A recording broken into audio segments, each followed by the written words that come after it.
Hey, how's it going? It's yours truly coming at you with the Chiefs-Texans recap. You know, guys, it's the most wonderful time of the year. And I'm not talking about Christmas. I'm talking about that time of the year where the Chiefs win the AFC West once again. Can you believe that? It is 7 straight AFC West championships for the Kansas City Chiefs.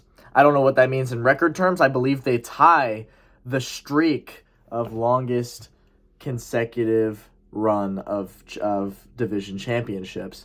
Could be wrong, but I believe that's what it is. It's 7 straight now, and the Chiefs earned it in this Texans game, but let me tell you, it didn't come easy. The Chiefs, they always like to chief. We know this. We're Chiefs fans. We get it. So going into this Texans game, probably a lot of outsiders that are like, Texans, they stand no chance at all. They're going to get blown out. Us Chiefs fans, however, knew that was just simply not going to happen.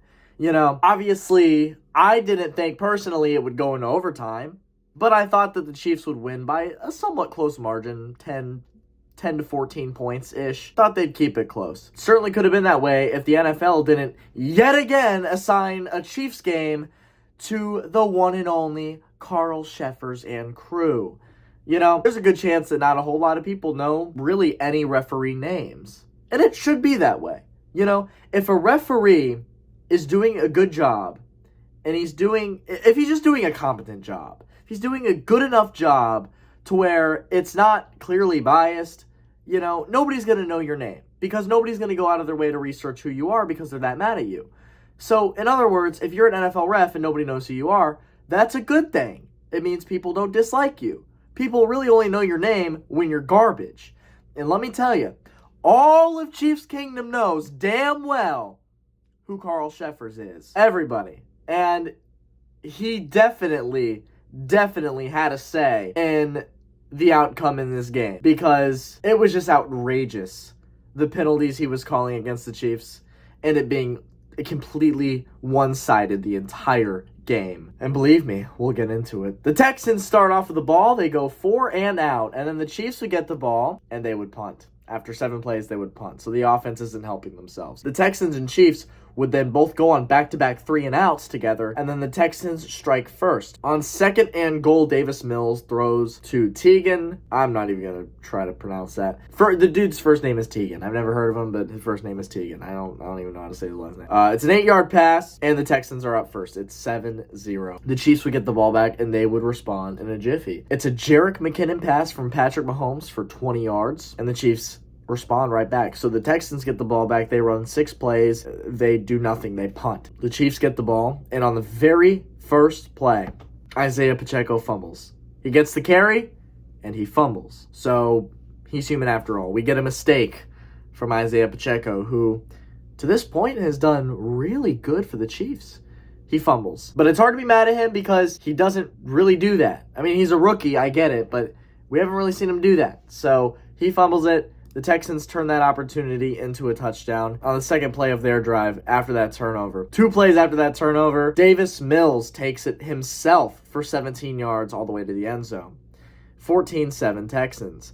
The Chiefs get the ball back, and the offense still doesn't help themselves at all by going 3 and out. The Texans get the ball back, and the defense would hold them to a punt. The Chiefs would then receive the ball again, and in 13 plays, 97 yards, 4 minutes, they would go down and they would get the touchdown. But not before, on the first 3rd and 5 of the play, Mahomes would throw a ridiculous, full-strength, cross-field pass for the first down to Travis Kelce. Travis Kelce gets shoved into the ground. The Texan defender just puts his hands on Kelce's face and just keeps shoving him to the ground, and Kelce is rightfully pissed. And he gets all up in the Texans defenseman's face. Gets all up in there, because as you should. He's holding your face down to the ground, not letting you get up. What a dick move, right? Oh boy, who's going to get the short end of this stick? Who's going to get penalized? It's going to be Travis Kelce who's going to get penalized, and that's the only guy who's going to get penalized for this. It's a first down, but obviously, you're going to lose yards from the unnecessary roughness. So that pissed off Mahomes and company. They would go downfield and they would get a touchdown. It's a Marquez Valdez-Scantling touchdown, and this was an absolute career catch for MVS. Just insane. I'm still in disbelief in how he was able to just get up and stretch to his fullest extent to make this catch possible. It was remarkable. So the Chiefs tied the game, except, oh wait, you're forgetting something. Harrison Butker, he hasn't missed a PAT in 4 games-ish, roughly. So he was long overdue. And finally, he once again missed a PAT. 14-13 Texans, we go into halftime. The Chiefs would start off with the ball to start the second half, and they would turn their drive into a field goal. 27-yarder from Butker. Every time this guy lines up, you never know what you're going to get. You're probably expecting a miss at this point. I know I am. The Texans get the ball back, 3 and out. The Chiefs, on their next drive, would yet again fumble, but not before some more Carl Sheffer's bullshit would ensue. Mahomes throws a pass to Juju. Juju gets lit up, and I guess he technically fumbles it. He lost possession midair, but when he landed, it stayed in between his arm, and nobody batted an eye. Nobody was like, oh, well, that was a fumble.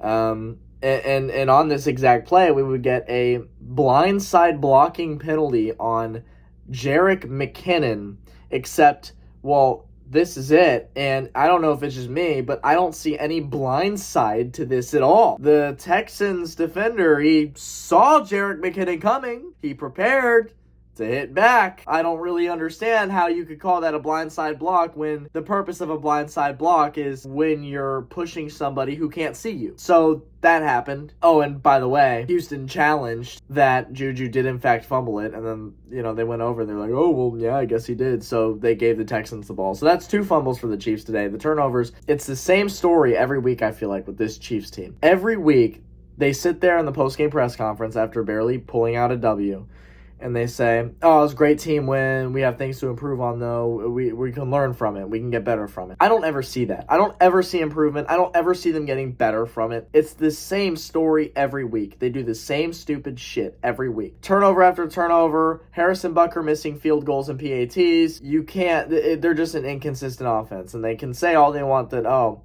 well, we're going to get better from this. We just learned from that. You can't be learning from that in the playoffs. When the playoffs come, you have to have learned from that, and you have to be your best that you can be. I don't know what this Chiefs team is thinking this year. It's every week. It's the same story. It's the same dull responses in the press conferences and the post-game interviews, and I'm just, quite frankly, sick of hearing it because they don't do what they say they're going to do. They make the same mistakes every week. The Texans would turn that fumble into a touchdown to Jordan Atkins' pass from David Mills, not before some more Carl Sheffer's bullshit. On 3rd and 5, Thornhill would be called for a pass interference. Let's take a look at this replay. You could say all you want about this. This is total ticky-tack shit. I'm sorry.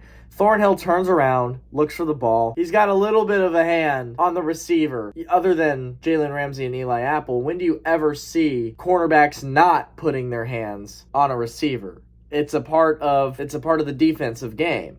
You're supposed to do that. When you turn around to look for the ball, you want to keep your hand on the guy so you don't lose sight of him. You don't lose track of him. You know where he is. So Thornhill turns around, has a hand on the fucking guy. I don't even see him holding him. He just had his hand on. I don't even see a hold.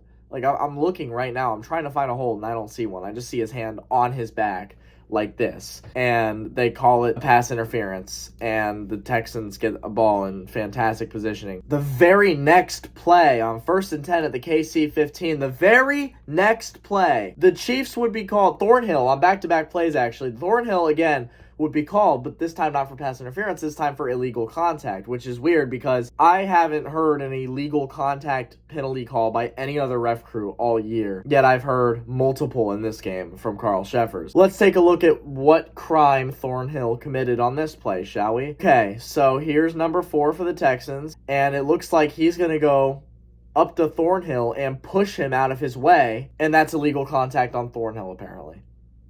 I mean, I'm sorry. Argue with me on the 50-50 stuff. Argue with me on the PIs and the holds. Whatever the hell you want. I don't care. You can't argue this. That's just straight up bullshit. And everybody watching knows it. Texans fans know it. Chiefs fans. The whole NFL knows that that is ridiculous. And people who have watched my channel long enough know that I am one of the most lenient guys out there when it comes to how the referees do their jobs. I give the refs a lot of credit. I really do. I defend the refs quite often because, quite frankly, there's this culture of ref hate where even if they get things right, people are still so close-minded and so biased towards their team that they still hate the ref for it, even though they can't see through the fact that it was their team that really did commit that penalty. There's this culture in football of ref hatred, and I am strongly against it. I really am.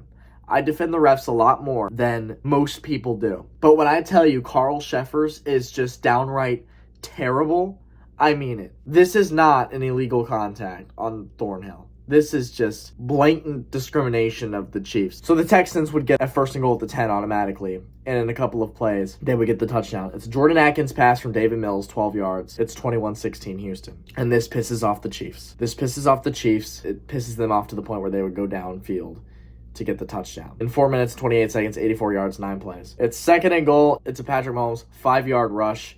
And they would have to go for the 2-point attempt because A, Butker already missed a PAT. B, you don't magically trust Butker to suddenly make a PAT. You just don't do that. We don't do that anymore. We don't trust Butker to make PATs. They go for the 2-point, and they do a little shovel pass to McKinnon, who gets in, and the attempt succeeds. It's a tied game. It's 24-24. The Texans go downfield.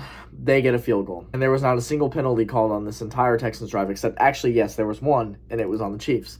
Of course it was. It's Carl Sheffers. He's always going to call them on the Chiefs. It's unless it's like a blatant offside or false start on the Texans. Like if it's just blatantly there, they're going to have to call it. They have no choice. But don't expect Carl Sheffers, when he's reffing a Chiefs game, to ever give a pass interference on the opposing team. Don't ever expect him to give you an illegal contact, a blindside block that's not blindside. Don't ever expect Carl Sheffers to ever give you these penalties as a Chiefs fan. Just you don't expect it. You don't expect it because it doesn't happen. He doesn't do this. He only throws these flags on the Chiefs. So the only penalty on this drive was a L'Jarius Sneed pass interference, and it came on 3rd and 6 with 11 minutes and 10 seconds in the 4th. And let's take a look at this replay because I'm just flabbergasted by how anybody could ever call this a pass interference. Truly am. I'm at a loss for words. Carl Sheffers has already fucked the Chiefs so much at this point in the game, and he's already made it so one-sided already to this point. The fact that he can continue to do this and continue to call this ridiculous bullshit is beyond me. So the receiver here, Moore, for the Texans, he dives for the ball. L'Jarius Sneed, riding his back, looking for the pass, watching the ball come at him, is called for a pass interference. Even though the Texans receiver, Moore, he dove for it. He made a diving attempt, but because L'Jarius Sneed had a fucking finger on his numbers, they call that a pass interference. That is just fucking terrible. You don't expect anything good to happen to the Chiefs when Carl Sheffers is the crew for your game. You just don't do it. So on 4th and goal, they have to settle for a field goal. So that's 3 points right there. That is just absolutely gifted by Carl Sheffers to the Texans. He already gifted them 7 on the illegal contact and pass interference and blindside. So Carl Sheffers had already gifted 7 at this point. On a 3rd and 5, that was an incomplete pass that they wanted to call a pass interference on Thornhill that they would turn into a touchdown later on. And then you have a field goal that was turned into a touchdown by yet another terrible pass interference call. So there you go, 10 points gifted to the Texans. And Chiefs getting absolutely no calls whatsoever. Chiefs, with the tied game, try to go downfield. They try to get the game-winning field goal. They line up Harrison Butker at the 51-yard line. And let's just take a wild guess. Do we think after Butker misses a fucking PAT that he's suddenly going to turn into a hero and make a 51-yarder to win the game? The answer is fuck no, he's not. He misses, it's wide right, we go in overtime. The Chiefs win the coin toss, and despite that, they can't get anything going. They have to punt it. Because Mahomes gets sacked on 3rd and 4 for a loss of 12 yards. It's 4th and 16, and they have no choice but to punt it. You know, where the Chiefs should have won in regulation by 10 points. At this point, they should have won 24-14. It's, at this point, looking like the Texans might win the game. Because now they have the ball, and it's just all they need is a field goal to win. On the first play, the Texans pull a Texans. Davis Mills scrambles. Frank Clark comes behind him, forces the fumble. It's recovered by Willie Gay, and the Chiefs already are at prime field position. They're already in field goal range, but we don't trust Butker to do that. So on the very first play, Jerick McKinnon says, "All right, fuck Butker. I'm winning this myself." He takes it 26 yards to the house for the walk-off touchdown. Chiefs win. So in a dramatic game, for no reason other than Carl Sheffers just loves to fuck the Chiefs over, in this dramatic win, they win their 7th straight AFC West championship, and they're back in the playoffs. And the team personnel will tell you, well, we got to clean some things up. There's room to improve. And then we're going to get the same bullshit next week against Seattle. I don't even know really, it's just, games like this are so discouraging because it's like, oh, wow, we won a game that was close against a 1-win team. I know that it only even went to overtime because of Carl Sheffers, but even then, it was still a much closer score than you would have liked it to be. You know, these are types of games that it shouldn't matter how much Carl Sheffers fucks you over. You should already win in a blowout anyway because your team is so much better than theirs. But it's close to the very end anyway. So games like this, for that reason, they're just discouraging, man. But let me tell you, the Chiefs do have a fairly easy schedule remaining. They have the Seahawks next, which is, they're still a good team, don't get me wrong. But the Chiefs, I think, are better. That'll be the toughest of the games because then we have the Broncos and the Raiders to end the season. And even those games won't be easy victories because we all know how division rivalries work. The Chiefs are a very, very tight race for that first seed right now and even for the second seed. So it's crucial that they pull out some wins here at the end of the season. So with that, I will catch you in the next video. Go Chiefs. Fuck Carl Sheffers. Me and my homies hate Carl Sheffers. Peace out.